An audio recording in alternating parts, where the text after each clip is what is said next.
Hello boys and girls, this is Nona the Naturalist with Dana Wharf Whale Watching. Today's date is March 26th, which should be opening day for baseball season. So in honor of that, I put out some of my favorite hats, but my very favorite is the Los Angeles Dodgers. I was supposed to be at opening day, but I'm glad I'm staying safer at home, and I know you are too. So today I thought we would do a math lesson based on baleen whales. Now, what are baleen whales again? Let's review. Obviously, they have baleen plates, which means they are filter feeding whales. They have baleen in the top of their mouth that helps them eat their food. They also have two blowholes. That's very specific. Only baleen whales have two blowholes. And in front of me, I have three groups of baleen whales. Now, when we talk about a group, when we talk about whales, they're called pods. So this is a pod of gray whales. This is a pod of humpback whales. And this is a pod of blue whales. Animals have very interesting names for when we group them together. I know you know that fish swim in schools, and we're having school today at home. I want you to look up, what do you call a group of owls? I think you'll be surprised. Well, first of all, I have our gray whale here. Now let's review how a gray whale eats. It is the only whale that is a bottom feeder, so it plows the ocean floor either on the right side or the left side, and it eats the kinds of things you would find in the ocean floor, like mollusks, which are shellfish, or crustaceans like crabs, tube worms, and even flatfish. Do you know, they say the ratio of the whales that feed on their left side or their right side is the same as human beings being left-handed or right-handed. So what I want you to do is go online and see if you can figure out the ratio of left-handed to right-handed.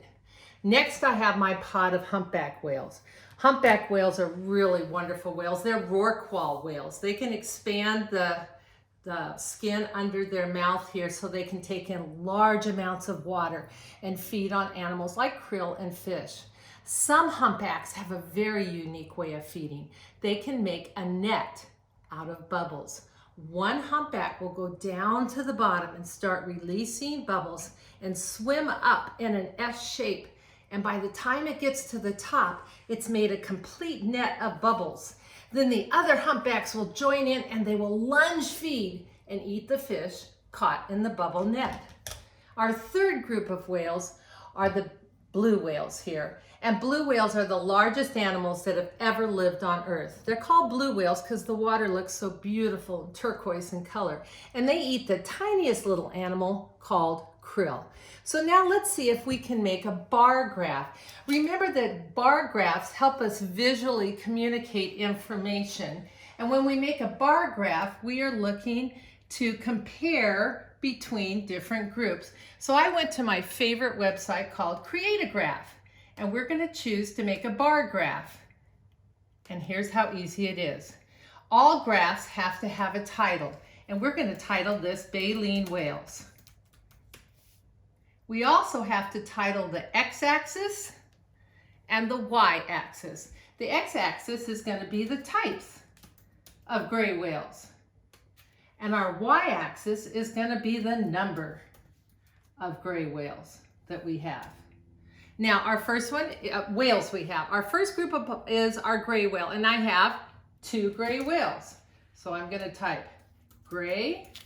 I'm going to put in a value of 2. And for the color, I think I'm going to choose gray.